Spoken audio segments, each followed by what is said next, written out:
Welcome back दोस्तों, मैं Digvijay Pratap Jha. Madhubani 399 panchayat visit के दौरान आज मैं पहुंच गया हूं लौखी प्रखंड के नरैया उत्तरी पंचायत में, और यहां मेरे साथ हैं यहां के वर्तमान मुखिया आनंद प्रसाद चौपाल जी। इनके बारे में कुछ बेसिक इन्फॉर्मेशन मैं आपको देना चाहूँगा कि ग्रेजुएट हैं, और जहां तक चुनावी अनुभव की बात करें तो 2006 से ये पॉलिटिक्स में एक्टिव हैं, चुनावी राजनीति में। और उस टाइम ये डिफीट खा गए थे, और सेकंड में भी जो है सेकंड इलेक्शन 2011 में भी ये कुछ मतों से ही चुनाव लॉस कर गए थे। 2016 में 1600 प्लस वोटों से विन हुए हैं। तो सबसे पहले आप मेरे मधुबनी टीवी के जो दर्शक हैं उनको, और नरैया उत्तरी पंचायत के जो जनता मालिक हैं, उन सभी को अभिवादन कीजिए। मैं ग्राम पंचायत नरैया उत्तरी की ओर से मैं मधुबनी टीवी को धन्यवाद ज्ञापन करता हूं, जो जनता मालिक है उनको, और मैं साथ अपने पंचायत के तमाम जनता मालिकों का भी अभिनंदन करता हूं। और मैं खास करके टीवी चैनल को धन्यवाद देता हूं कि जो आज हमारे पंचायत तक पहुंचे हुए हैं। अब मेरा सबसे पहला सवाल आपसे ये रहेगा मुखिया जी कि आप ग्रेजुएट हैं, और राजनीति को हमारे समाज में गलत माना जाता है। यहाँ तक कि जब मैं छात्र राजनीति भी मैं जा रहा था तो मेरे माताजी ने मुझे मना किया था, पिताजी बहुत फैमिली प्रेशर था। आप ग्रेजुएशन पढ़ लिख के जो है पॉलिटिक्स में आए, क्या आपके परिवार वालों ने आपका साथ दिया था, और क्यों आए राजनीति में, ये बताइए। देखिए, मैं वैसे ग्रेजुएशन करके राजनीतिक में नहीं था। जी। कुछ कारणों से, जैसे कि सरकारी सेवा में हम लोग विफल रहे, कुछ पारिवारिक समस्या को लेकर। बाद में हम लोग बेरोजगार थे, इसलिए हम लोग राजनीतिक में आए, और उसी को हम लोग बेहतर समझे कि गांव में जो है सो समाज सेवा किया जाए। समाज सेवा पहले से करते थे? और समाज सेवा मैं इससे पहले करीब 20 वर्ष पहले से करता था। जैसे किन चीज़ों में भाग लेते थे? जैसे मतलब सामाजिक संस्था था, उसका निर्माण करना, सामाजिक सहयोग कोई भी कार्यक्रम होता था, धार्मिक या वैवाहिक कोई भी कार्यक्रम होता था, उसमें हम लोग भरपूर सहयोग देते थे परिवार को, जिस परिवार का कार्यक्रम रहता था। अपने गांव के प्रति अपने समर्पित थे। हाँ, पूर्ण समर्पित। तो अब मुझे मुखिया जी ये बताइए, पिछली बार के चुनाव में मुझे लग रहा है कि लौखी में सर्वाधिक मतों से आप ही विजय हैं। हाँ, तो ये भी सबसे बड़ी बात है। और उसके बाद जिस उम्मीद से आपको इस पंचायत की जनता ने जिताया है, आई होप उस उम्मीद पे आप खड़े उतरे होंगे। और आप ये बताइए कि 4 साल 9 महीने के दरमियान आपको अगर मैं पूछूं कि आपके पंचायत में कितने वार्ड हैं, और उन वार्डों में आपने सड़क की क्षेत्र में कितना विकास किया है, तो बताइए थोड़ा। देखिए, मैं अपने पंचायत में जो सरकार के द्वारा दी गई राशि थी, उसका मैंने पूर्ण उपयोग कर चुका हूँ। मेरे पास अभी 6 महीने से कोई राशि नहीं है किसी भी फंड में। कितने और वार्ड हैं यहाँ? मेरे यहाँ पंचायत में 15 वार्ड है। 15 वार्ड में भी जो है सो प्रत्येक वार्ड में मैं अपना वर्क किया हूँ। और हर वार्ड के जो है सो हर पूरा पंचायत के लोग 30 प्लस रोड बन गया होगा, 1-2 करके हर में? नहीं, हर पंचायत में मैंने 500 1000 फीट या 1500 फीट जो है सो मैंने पक्कीकरण भी ढलाई कर दिए हैं। और जो कुछ नहीं बना है 1-2 का, उसका भी नाम लीजिए तो, जैसे मतलब जो आपकी नज़र में है। हाँ, राशि नहीं रहने के कारण जो है सो, जैसे वार्ड नंबर 4 धभी है, वहाँ अभी तक कोई काम नहीं हुआ है। उसके बाद 6 नंबर वार्ड कुरीबन है, जहाँ अभी तक कोई काम नहीं हुआ है। और जो भी 14 नंबर जो है सो वहाँ भी अभी काम नहीं हुआ, लेकिन योजना में है, अगर हाँ कभी आएगा तो आप। हाँ, योजना खुली भी हुई है, जो पूर्ण नहीं हुआ है राशि के चलते। उसके लिए हम लोग रुका हुआ है। सरकार से हम लोग बराबर इसके लिए जो है सो आग्रह करके मांग किए हैं पत्र के द्वारा। दूसरा सर, ये बताइए कि आपके पंचायत में कितने विद्यालय हैं? शिक्षा के दृष्टिकोण से आपके पंचायत कैसा है? यहाँ के बच्चों का भविष्य कैसा है? कितने विद्यालय हैं? कभी विद्यालय जाते भी हैं निरीक्षण करने के लिए कि नहीं? और जो बच्चे लॉकडाउन की वजह से अभी पढ़ने में जिनको दिक्कत हुई है, फिर भी आपके पंचायत के जो बच्चे 10वीं 12वीं की तैयारी कर रहे हैं, उनको भी शुभकामना दीजिए आप। पहले विद्यालय कितने हैं, ये सब बताइए। हमारे यहाँ नहीं, विद्यालय लगभग 13 विद्यालय हैं। 13 विद्यालय। हाँ, जिसमें एक तो +2 है कुरीबन में, जी। और कोई उत्क्रमित भी है क्या? हाँ, और 4 जो है सो मतलब मध्य विद्यालय है, और बाकी प्राइमरी विद्यालय है। कोई नया में भी बनाया उत्क्रमित? उत्क्रमित जैसे प्राइमरी कर दिया गया। हाँ, प्राइमरी से जो है सो मध्य विद्यालय हुआ उत्क्रमित होके, मध्य विद्यालय से फिर उच्च विद्यालय हुआ उत्क्रमित करके, उसके बाद +2 में भी परिणत हो गया है। तो स्कूल काफ़ी हैं यहाँ पे। हाँ, विद्यालय अब बच्चे कैसे हैं यहाँ के? बच्चे भी यहाँ पढ़ने लिखने में अच्छा है, और बगल में नरहिया बाज़ार होने के कारण यहाँ पढ़ाई की सुविधा बढ़िया है। कोचिंग हाँ, कोचिंग से बढ़िया विद्यार्थी यहाँ का जो है सो पढ़ाई शिक्षा जो स्तर बहुत अच्छा है। अच्छा, बच्चों को शुभकामना दे दीजिए जिन्हें। और इसीलिए हम सभी बच्चों को शुभकामना देते हैं कि वह हमारे पंचायत के जितने भी बच्चे हैं वो अच्छे ढंग से पढ़े लिखे और आगे हमेशा अग्रसर करते रहे, अच्छे से अच्छे पद पर आसीन हो। नेक्स्ट मेरा ये है कि हमारे आदरणीय मुख्यमंत्री श्री नीतीश कुमार जी का जो महत्वाकांक्षी योजना है हर घर नल का जल, केन्या विजिट के दौरान उन्होंने देखा कि इजीली सप्लाई किया जा रहा है हर घर नल का जल, और उन्होंने देखा कि बिहार में भी मैक्सिमम लोग पानी की वजह से बहुत बीमारी से ग्रसित होते हैं, और यहाँ के जो गरीब हैं लोग, वो पानी की वजह से जो है बीमारी होता था उनको, जैसे गैस की या बहुत तरह की बीमारियाँ, और उनका मैक्सिमम पैसा उस पे जाता था। उन्होंने सोचा डीप लेयर का पानी हम सबको देंगे तो स्वस्थ रहेगा बिहार, और स्वस्थ रहेगा तो जो गरीब गुरबा हैं उनका मैक्सिमम पैसा मेडिकल पे ना जा कर के सेविंग होगा, ताकि यही इस योजना का मेरे ख्याल से जो है सो मकसद भी है। और इस पंचायत में कितने वार्ड हैं, कितने प्रोजेक्ट हैं, उसमें एक्टिव डीएक्टिव कितने हैं, वो थोड़ा बताइए। देखिए, इस पंचायत में नरहिया उत्तरी में 15 वार्ड है। लगभग सभी वार्ड में नल जल का कार्यक्रम जो है सो शुरू कर दिया गया है, शुरू है, जिसमें कुछ वार्ड में पूर्ण भी अभी भी पानी जो है चालू भी है, कुछ अभी पूर्ण नहीं हुआ है, उस पूर्ण पे भी काम चल रहा है। कुछ समस्या हुई हम लोग को शुरू में, जो BDO साहब के द्वारा दबाव दे के जो शुरुआत में किया गया था, उस समय में हमको कोई जानकारी मतलब दवा, अच्छा वो हाँ सरकार का। हाँ, जानकारी नहीं था कि ये मेरा आदमी है, ये अच्छा ढंग से काम करेंगे। वहाँ हम लोग कुछ जो है सो उलझ गए हैं, और वहाँ अग्रिम लेके जो है सभी उसका काम जो है पूर्ण नहीं हुआ है। जिनको कहा था उसी को दे दिए थे आप भी। हाँ, शुरू में मतलब नहीं हम लोग समझ पा रहे थे योजना को, इसका कोई जो है कोई प्रशिक्षण नहीं दिया गया था।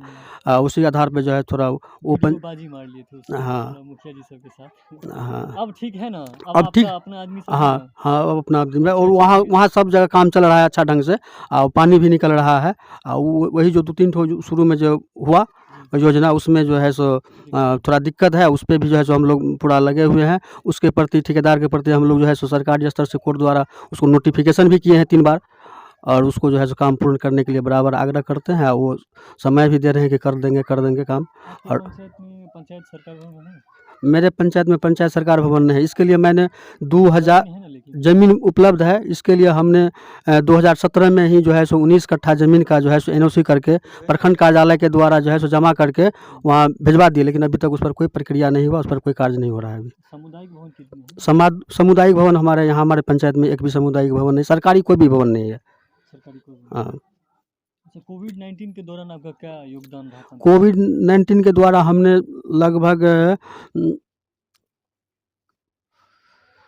लगभग 10 स्कूल पे हमने जो है सो कैंप लगवाए, क्वारंटाइन सेंटर, जो हम अपने स्तर से या प्रखंड के आदेशानुसार, लेकिन उसमें जो है सो प्रखंड से हमें कोई राशि नहीं। शुरुआत में तो आपने खुद ही किया हाँ, होगा। शुरुआत में हम जो है सो स्वयं अपना जो है सहयोग देके जो है सब जगह सबको सुरक्षित करवाए और सबको इकट्ठा करवाए, और सबका जो है डॉक्टर को बुला के, या नहीं आता था तो भेज के जो है डॉक्टर से जांच करवा के क्वारंटाइन करते थे, उसके बाद उसको घर छोड़ते थे। सैनिटाइजेशन, मास्क वगैरह हाँ, सैनिटाइजर दिए, मास्क दिए, साबुन दिए, सब कुछ जो है सो वहाँ पर उपलब्ध करवाए हम। पंचायत में कोई डेड या उसके बाद प्रखंड के द्वारा जो DDT का पाउडर दिया गया, उसका भी छिड़काव करवाए। कोई डेड या पॉजिटिव केस भी आया है? नहीं, कोई डेड नहीं हुआ, कोई पॉजिटिव केस भी नहीं हुआ, सब जो है स्वस्थ रहे, सब सुरक्षित रहा। अब मुखिया जी, ज़्यादातर पंचायत में जो है सो राशन कार्ड या ये जो पेंशनधारी हैं, इनमें भी बहुत दिक्कतें होती हैं। आपके पंचायत पेंशन या राशन कार्ड पर आप क्या कहना चाहते हैं? राशन कार्ड जो है, कुछ ऐसा गरीब लोग है जिसके पास अभी राशन उपलब्ध नहीं, राशन कार्ड उपलब्ध नहीं है, उसके लिए हम लोग बहुत प्रयास किए, कुछ आदमी का बना भी और कुछ आदमी का नहीं बन पाया। हाँ, नहीं बन पाया। और उसके बाद पेंशन के बारे में हम लोग शुरू में जो पेंशन था उसका जो है सबको अप टू डेट करवा दिए। उसमें कुछ पेंशन था, जो पुराने लोग थे, वृद्ध लोग थे, उसका जो है पेंशन जो है सो मतलब फिंगर के कारण भी नहीं ले रहा अच्छा। फिंगर नहीं ले रहा था। उसके बाद जो शुरू में जो रजिस्टर के मेंटेनेंस से काम होता था, रजिस्टर पे होता था, और जब कंप्यूटराइज हो गया तो उसमें बहुत आदमी जो है सो उस लाभ से वंचित रह गया। उसको भी हम लोग सुधार करवाए, उसमें कुछ रह गया जिसको हम नया जो है सो मुख्यमंत्री वृद्धजन पेंशन योजना में अप्लाई करवा के उस सबको हम क्लियर करवाए। पास करवा हाँ, पास करवाए। अगला मुखिया जी ये बताइए कि जीवन में एक घर का भी बहुत बड़ा अहमियत है। घर के बिना जीवन बंजारे की भांति है। तो मोदी जी का भी सपना है कि 22 तक सभी को घर दे देना है। और आपके पंचायत में 4 साल 9 महीने के दरमियान आपने कितने लोगों को घर दिया है, और जो अभी भी वंचित हैं या नई प्रतीक्षा सूची में कितने लोगों का नाम आया है, और उसके बाद भी जो कुछ लोग वंचित हैं उनके लिए भी क्या कहना चाहिए? देखिए, बताइएगा डेटा हाँ, कितना लोगों को दिया है, नया सूची में कितने लोगों का नाम है? हम लोग प्रधानमंत्री आवास योजना में लगभग 1100 आदमी को आवास दिए हैं। उसमें सबका पूर्ण हो गया है। मेरे पास अब सूची, नया सूची, पुराना सूची में अब एक भी आदमी बाकी नहीं है। नया सूची जो बनवाए उसमें उसका अभी जारी नहीं है। उसमें लगभग 900 आदमी का नाम जुड़वाया गया है, और कुछ परसेंट आदमी छूट भी गया जो उसका नाम नहीं जुड़ा है, उसका भी हम जुड़वाने के, यदि सरकार का आदेश होगा तो उन लोग का भी हम नाम जुड़वा देंगे आवास योजना में। और जो छूट गए हैं उन जो छूट गया है उनका भी, हो जाता है कि मुखिया जी ने हमारे हाँ, लिए नहीं किया, तो हाँ, उनके लिए थोड़ा जो छूट गया है उनके लिए भी मैं सरकार के द्वारा यदि आश्वासन मिलेगा, वैसे तो हम लोग डायरेक्ट जोड़ नहीं सकते हैं, उसके लिए वेबसाइट आती है।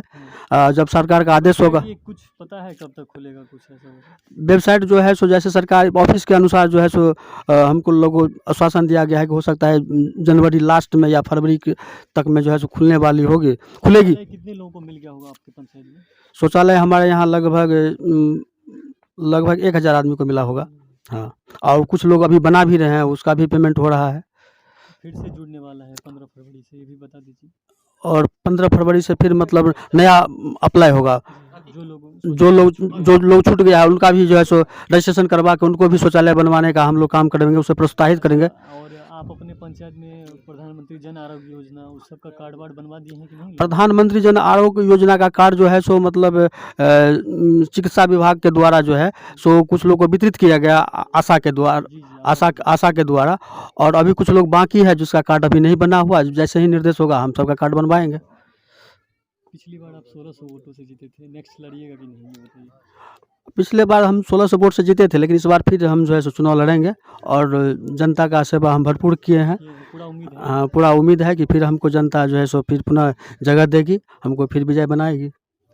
इसके लिए मैं जनता को धन्यवाद ज्ञापन करता हूँ। ज़रूर, ज़रूर। तो नड़िया उत्तरी के जो मुखिया हैं उनसे मैंने इस पंचायत से रिलेटेड मैक्सिमम जितने भी क्षेत्र थे, सड़क, शिक्षा, नल जल, प्रधानमंत्री आवास, राशन कार्ड, पेंशन, पंचायत, सामुदायिक भवन, कोविड-19 के दौरान इनका कोई पोखरा का जीर्णोद्धार या कोई मंच वगैरह भी बनवाया है या नाला आपने, तो उसका भी उल्लेख कीजिए। नहीं, नाला तो हम जहाँ हमारे गांव में एक मुस्लिम मोहल्ला था जहाँ की कई वर्षों से उसकी समस्या थी पानी बहाव का, वहाँ हमने जो है सो 700 फीट नाला बनवा के उस लगभग 1000 आबादी को जो है सो मतलब हम सुरक्षित करवाए हैं, लाभ पहुँचाए। नहीं तो कचरा था वहाँ। कचरा नहीं, गांव से होकर जो है सो पानी बहता था, और ग्रामीण को परेशानी होता, किसी के घर के, किसी के आंगन में पानी से घुस जाता था जब बाढ़ आती थी या बरसात आता हो। चौक कहाँ है आपका, आपके पंचायत का, जहाँ पे लोग बैठते हैं? जैसे भगवानपुर सर्कल मैदान चौक हुआ, उसके बाद महादेवा चौक है, उसके बाद सोहपुर चौक है, इस फिर सब पे कोई कुछ बैठने के लिए कुछ है नहीं? उसके बाद धभी चौक है। मंच भी बनवाया है? अभी मंच उंच नहीं बना है, मंच उंच नहीं बना है। पीपल के पेड़ केवल के जैसे विधायक साहब के द्वारा सर्कल मैदान में एक जो है सो कला मंच बनाया गया है। कला मंच, जी। नृत्य के लिए? हाँ, नृत्य के लिए। अच्छा, पोखर का भी जीर्णोद्धार कोई पोखर का जीर्णोद्धार एक ठो पोखर का किए हैं, अभी 2 ठो पोखर का जीर्णोद्धार हम करने जा। है आपके अगल बगल गाँव में? हाँ, पोखर है। क्या है, किसान ही है ना ज़्यादा? हाँ, किसान ही है। किसान ही है, तो हाँ, उनको जल जीवन हरियाली के लिए मैं जिससे लोग किसानों का सिंचाई हो या इसके लिए जल जमा हो, पौधा लगाना पेड़ पौधा भी लगाया गया है। कितना लगा दिया होगा आपने? हमने अभी तक में जो है सो लगभग 1000 पेड़ लगवाए हैं। पेड़ लगा? हाँ। तो जो भी है, विभिन्न मुद्दों पे मैंने इनसे सवाल किया और बहुत अच्छे से इन्होंने जवाब भी दिया है, और आने वाले समय में ये फिर से चुनाव लड़ेंगे। आगे के लिए मैं इनको शुभकामनाएं देता हूँ। लास्ट में वीडियो को ख़त्म करना चाहूँगा, इंटरव्यू को। लास्ट में आप अपनी जनता मालिक से और जो भी मेरे दर्शक हैं उनसे क्या रिक्वेस्ट करना चाहते हैं, बता दीजिए। मैं जनता मालिक से रिक्वेस्ट करना चाहता हूँ कि हम जो जिस ढंग ईमानदारी और स्वेच्छा के साथ आपका उसका सेवा किए और अभी फिर करेंगे, यदि मौका जनता मालिक यदि फिर हमको मौका देंगे तो फिर उसी तरह से हम सेवा करेंगे जिस तरह से अभी सभी लोग हम पर खुश हैं, उसी तरह से खुश रहेंगे और उसको खुश करके रखेंगे। बहुत बहुत धन्यवाद। इसके लिए मैं जनता मालिक को धन्यवाद देते हैं, धन्यवाद ज्ञापन करते हैं कि जनता मालिक का हमेशा आशीर्वाद मेरे साथ है और हम उनके साथ हैं। तो नरहिया उत्तरी पंचायत से मैं दिग्विजय प्रताप झा, मधुबनी टीवी। धन्यवाद।